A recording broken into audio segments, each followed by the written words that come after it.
En el problema 17 nos habla sobre que un químico del Departamento de Desarrollo del Laboratorio Farmacéutico desea conocer cómo influye el tipo de aglutinante que se utiliza en tabletas de ampicilina de 500 miligramos, pues el porcentaje de friabilidad.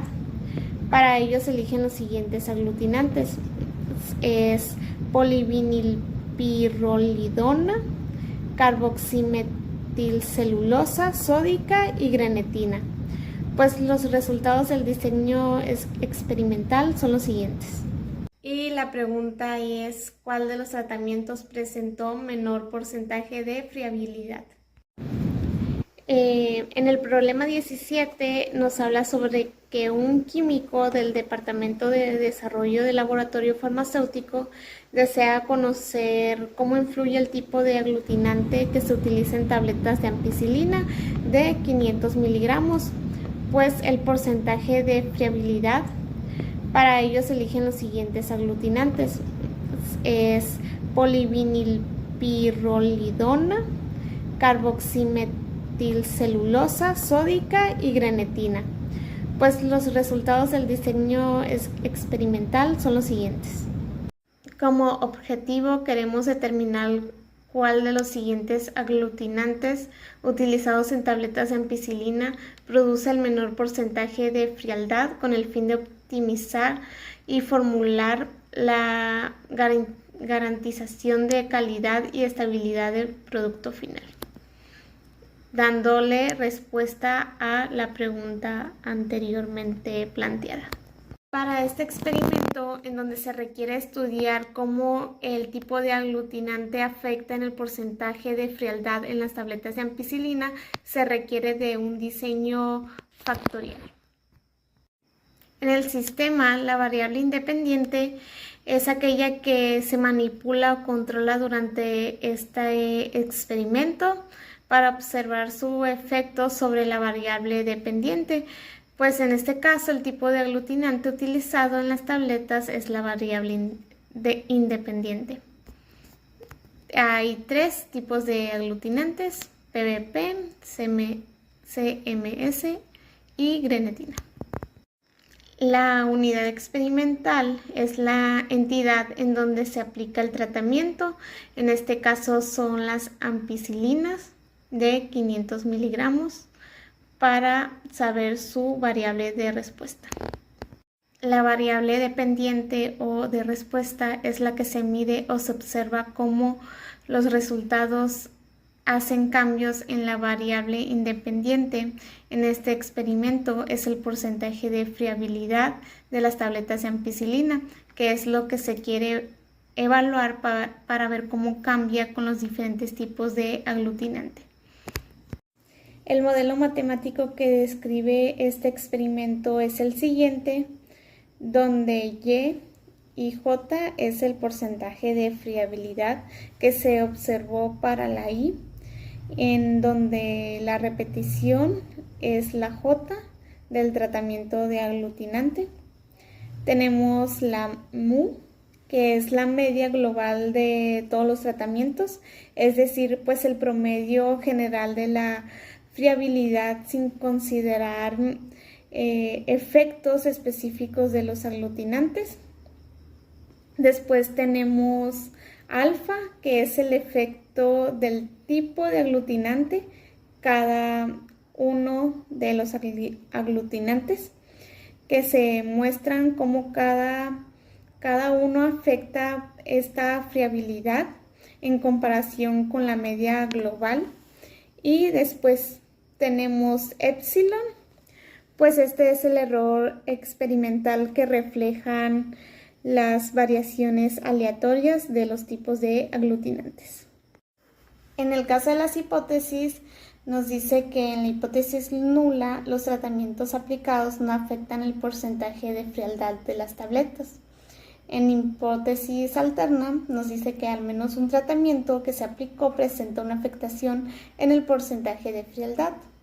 Después tenemos la hipótesis de investigación, donde nos dice que el aglutinante PVP es el que presentó menor porcentaje de frialdad.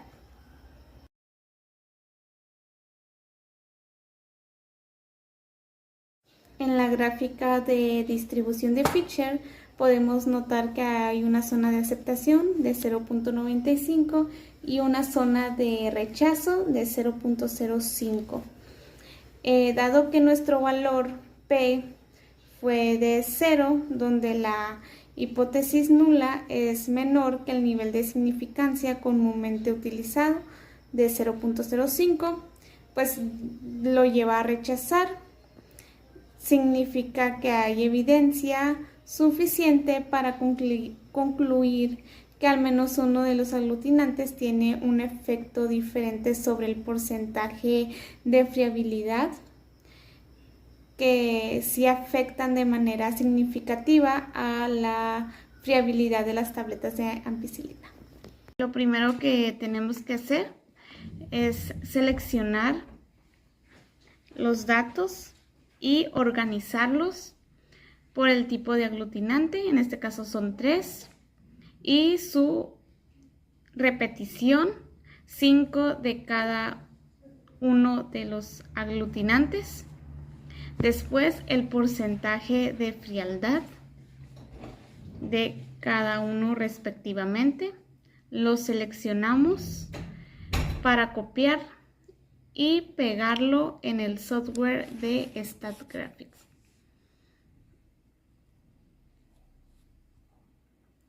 Ya una vez copiado, nos vamos a comparación, análisis de la varianza, y en variable dependiente utilizamos el porcentaje de frialdad y en el factor el aglutinante.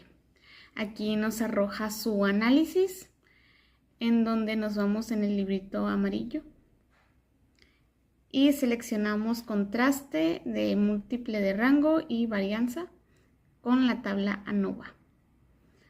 Aquí vemos cómo nos da su p-valor, que es 0.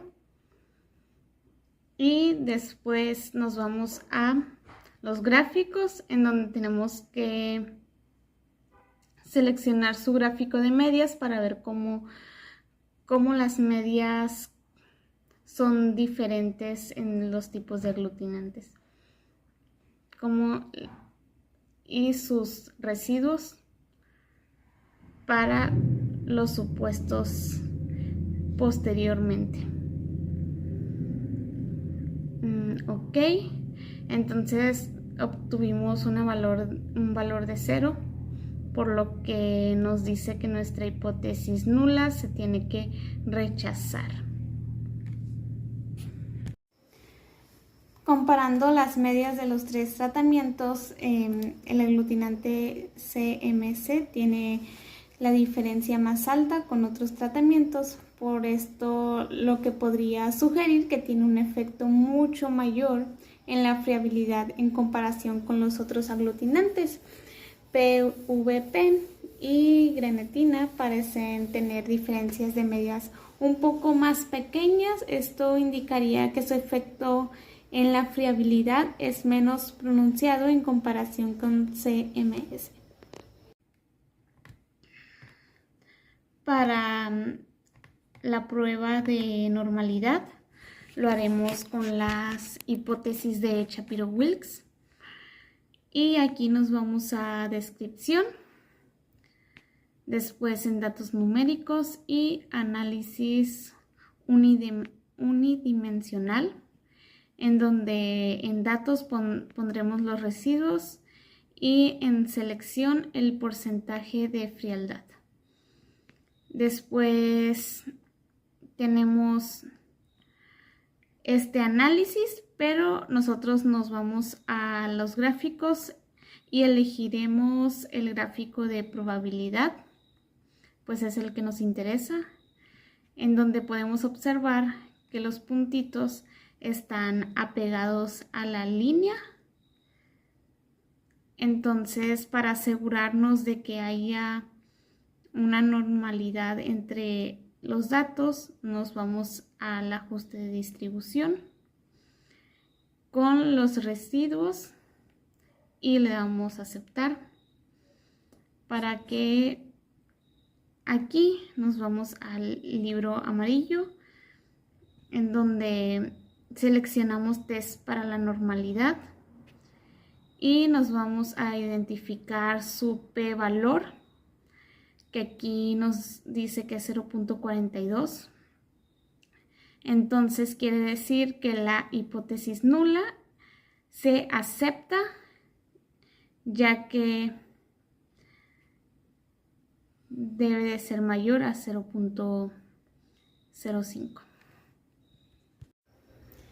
En el gráfico de Shapiro-Wills tenemos un valor de 0.063, que esto es mucho menor que 0.01, pues significa que la probabilidad de obtener estos resultados bajo la hipótesis de normalidad es muy baja.